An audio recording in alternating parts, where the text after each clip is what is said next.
Welcome back to another episode of Boom or Bust, your home for NFL Draft Talk. I'm your host, Terry, and today I'm doing defensive ends.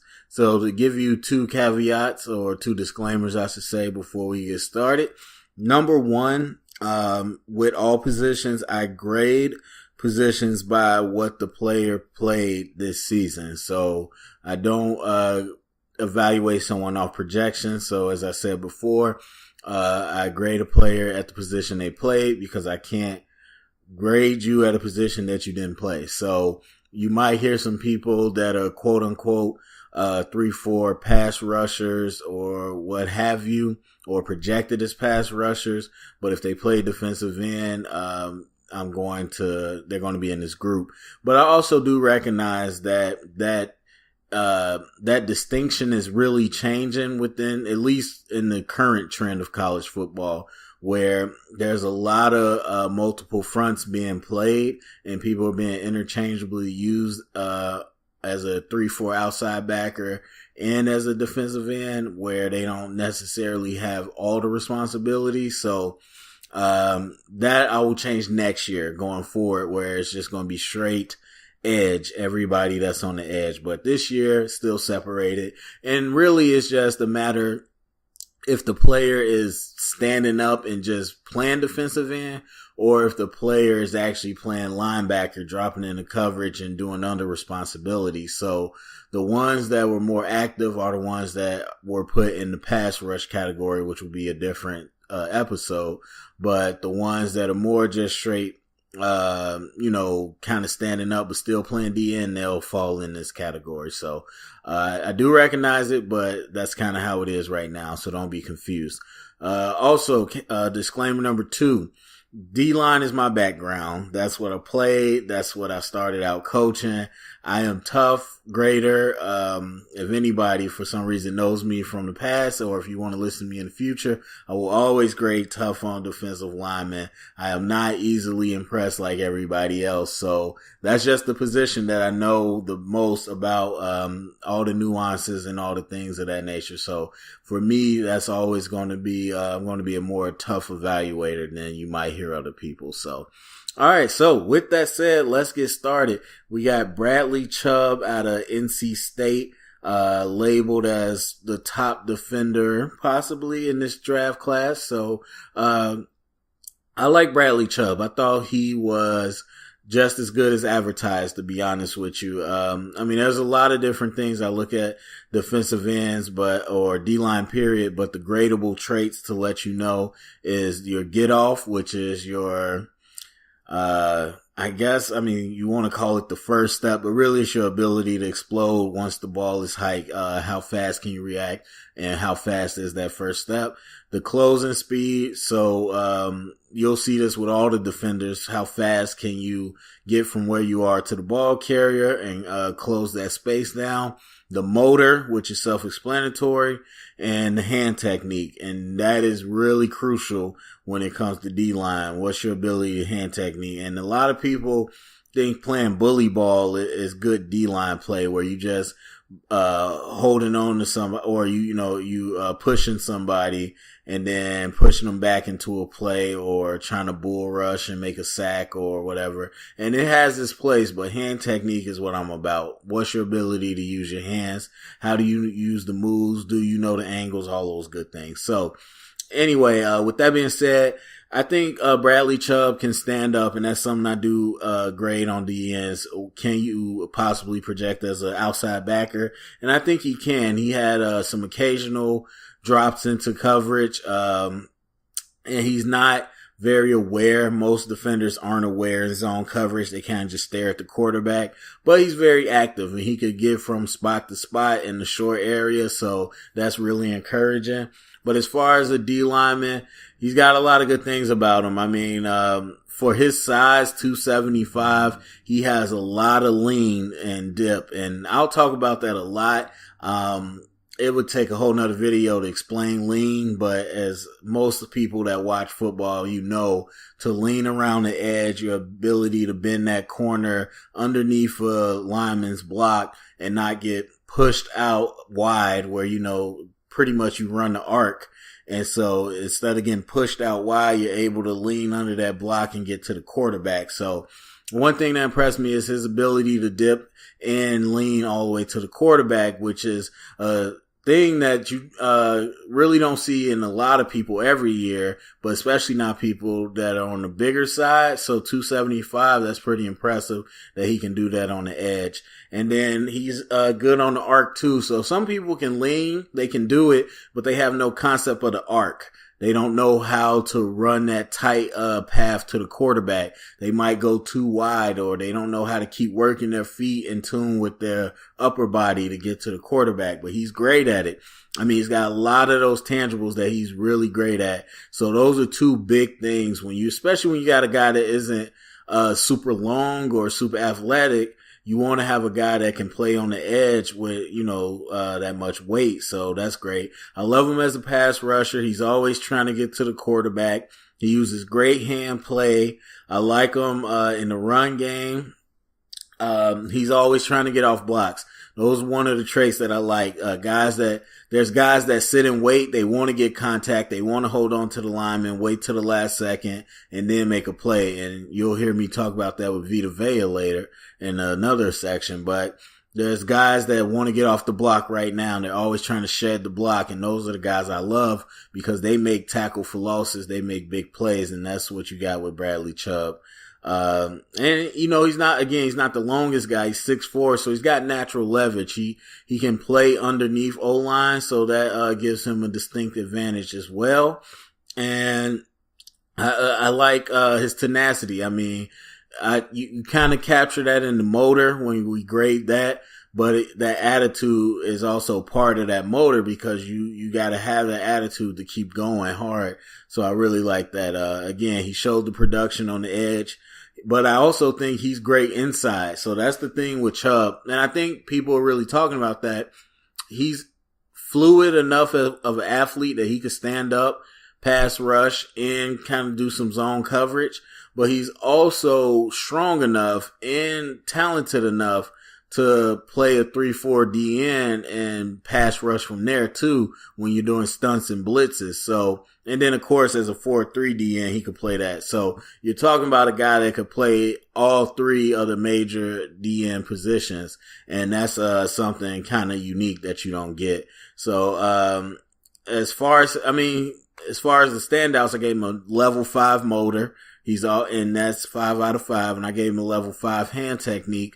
And so this is a guy that knows how to use his craft, and he's always running hot to get to the play and make a big play. So, while he's not the most athletic guy, he's definitely not the most long guy. He definitely has a lot of traits to him, but, he's not going to be that Clowney and Ziggy Ansah and those type of guys that people fall in love with, but I think Chubb is a great player. So moving down, we got Sam Hubbard from Ohio State, and Ohio State definitely played a lot of multiple things, but Hubbard more so was a DN. Now with him, a lot of people say he's got lightning fast speed, and I didn't see that. I gave him a level 4 closing speed, which is as fast as I gave Chubb. But his get off wasn't that great to me. His get off wasn't as explosive as other people that I saw. So I'm not seeing that super quick first step off the edge that everybody else saw. But that's me. I won't say I don't like. I like his ability to run the arc and lean. I think it's just good. It's nothing great. It's nothing excellent. It's just good. And for a guy, he's 265. He's got good size. But again, like I said, Chubb is 275 and he leans great. Sam Hubbard's 10 pounds lighter and doesn't lean as well. So sometimes that's the stiffness of the hips.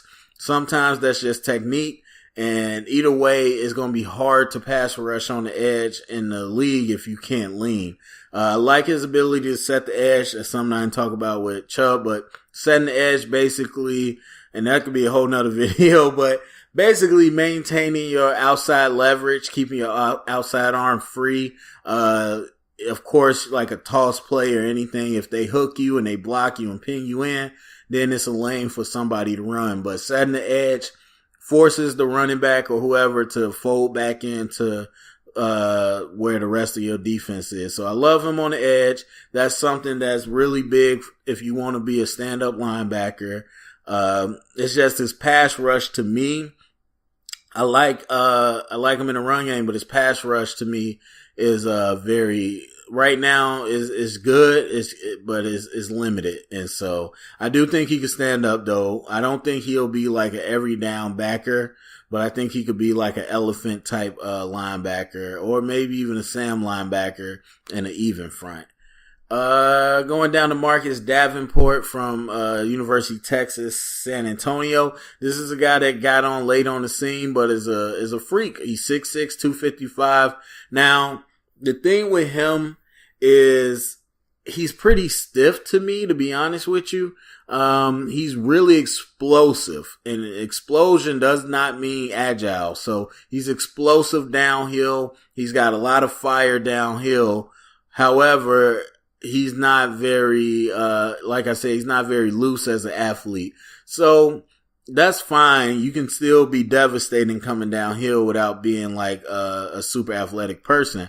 But with him, of course, smaller school, smaller competition. But on top of that, he's raw. He's a guy that kind of a late football player, or a late comer to the game. And so he's raw. There's a lot of things that he needs to work on. He's more so just a bully against small competition, but his physical tools are pretty up there, which is why he's going to be a first rounder. I gave him a 4.5 get off, a 4.5 closing speed, and a level 5 motor. So the guy runs around all day. He makes plays everywhere. He is able to explode off the ball and get into a backfield in the blink of an eye. What it reminds me of is Clowney. So that's probably the best thing if you're thinking about his get off and his ability to explode across the line.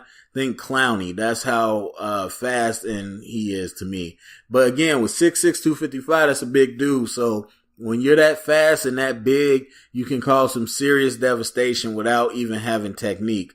I gave him a 3.5 hand technique. There's some stuff he can do, and maybe actually I'm thinking about I might rate him a little lower than that. But I think he's a project. He's a project with a lot of upside, height, weight, speed type, and it'll be a lot of people interested to see what he does at the combine. Then we got Arden Key from LSU. Short and sweet. The guy absolutely tanked this year compared to his sophomore year. He seemed to play with no type of motor, no type of want to. He's got a lot of physical talent. 6'6", 265, can really move. I gave him a level 4 get off, level 4 closing speed, and a level 4 hand technique. So you saw him able to use his hands. You saw all the athleticism. Even in man coverage, I thought he was really good against running backs. And so a guy that big with that much talent, he just didn't try. He didn't really play with any aggression on blocks. He didn't really try to make any plays that were away from him. He just kind of, I don't know what happened this year. I know he was hurt, but I don't know if he was ready to move on, if he shut it down or what happened, but he just, he made some mental mistakes and he just kind of played like he didn't care. So that definitely brings up a lot of red flags when you regress that hard and when you seem to have that nonchalant attitude. So, the talent is there, but you got to see where he is as a football player. Does he love the game, and how is he as a man?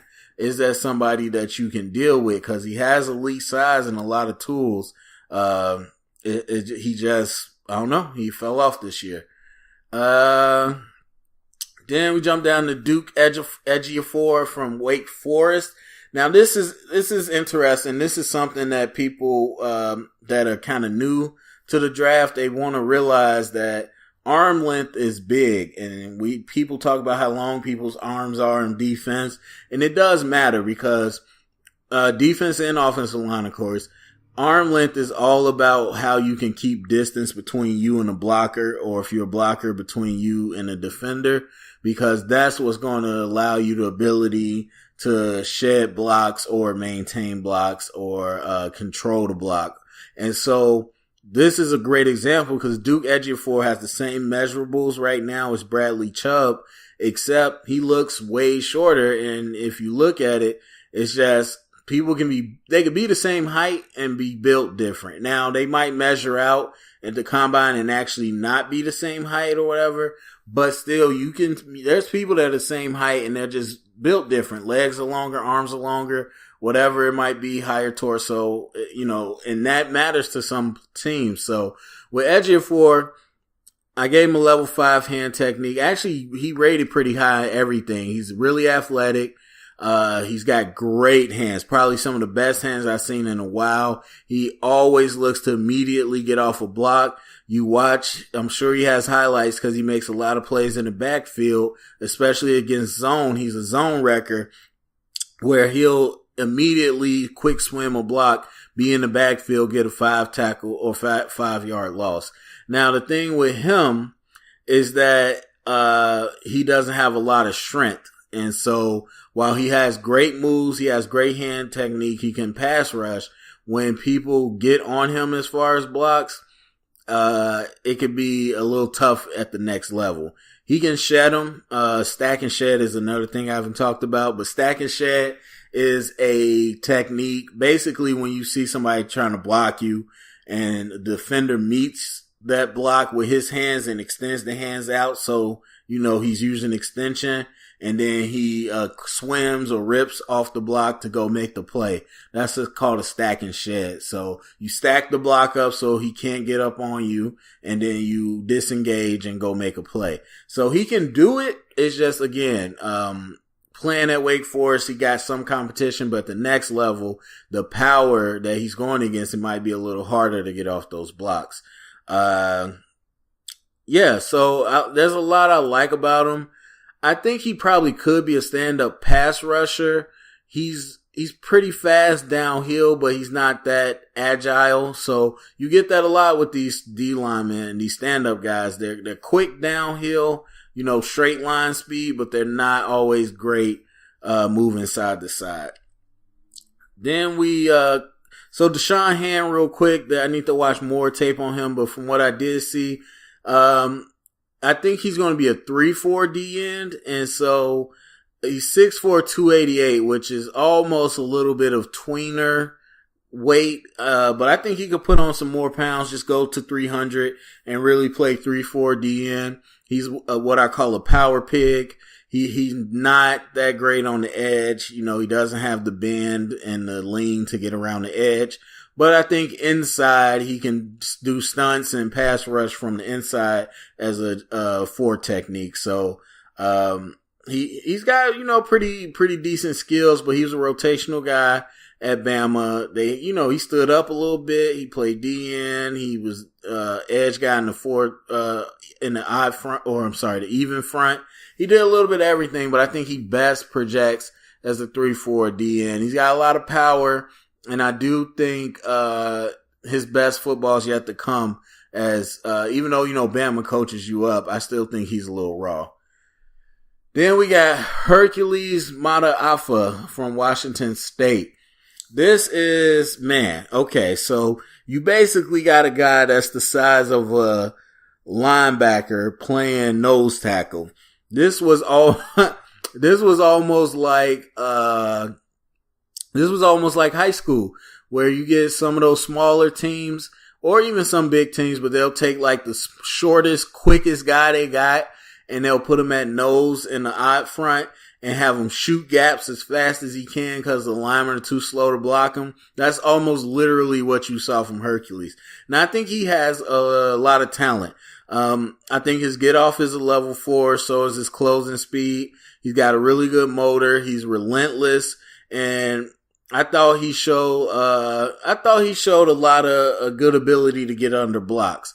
However, that's not the position he's going to play at the next level.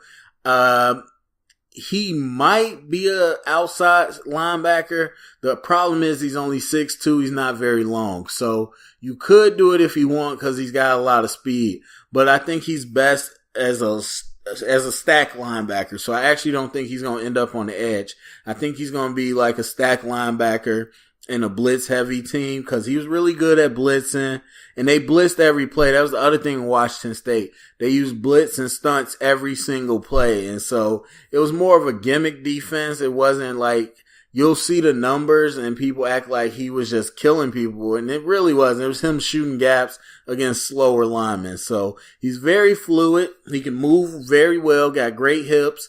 So I think he's going to end up being a actual linebacker instead of playing on the edge. The Ohio State guys, Jalen Holmes, I think he projects to a 3 technique. I just don't see him on the edge. He didn't do well on the edge. I don't like his ability to lean. I don't like his ability to get low and get under, to dip and get under blocks. He did not do well running the arc. They moved him off track pretty easily.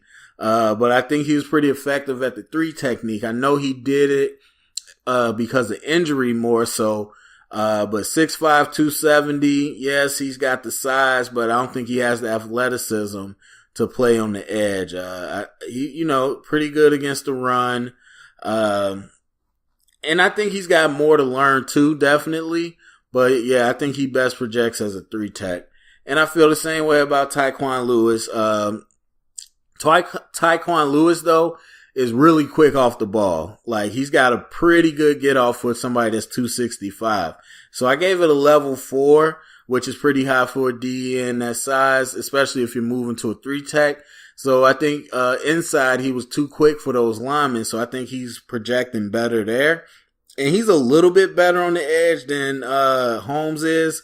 But again, I think their best bet is to move inside because they just don't have that ability to lean and play on the edge around tackles.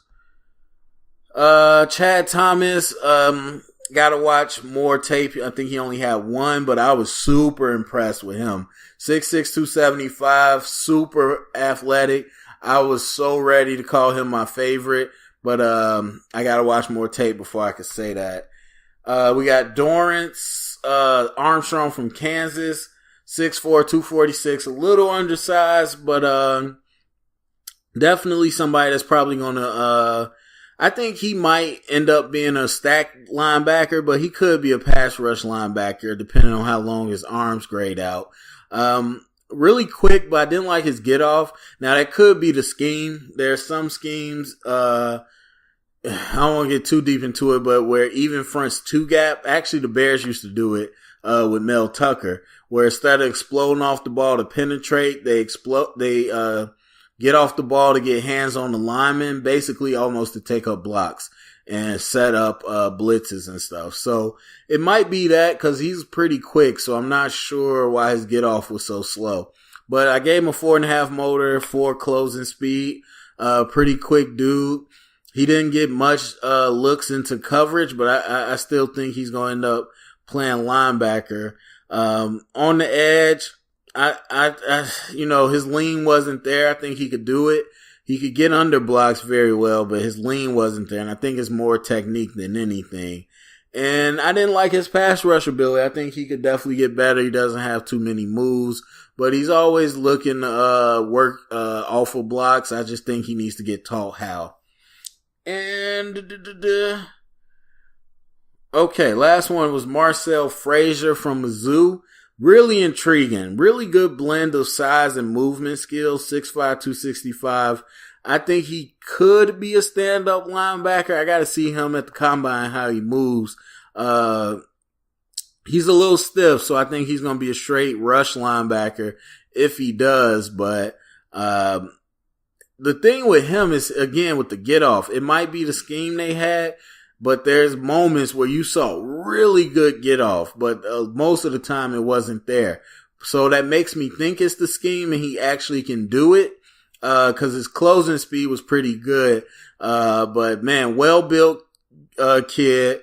I thought his ability to play on the edge was decent. He's stiff, but I still think he could get there, and I think he sets the edge well. I think he's really strong. He's stout, hard to move. I just think he hasn't put his game together. It's just pretty inconsistent.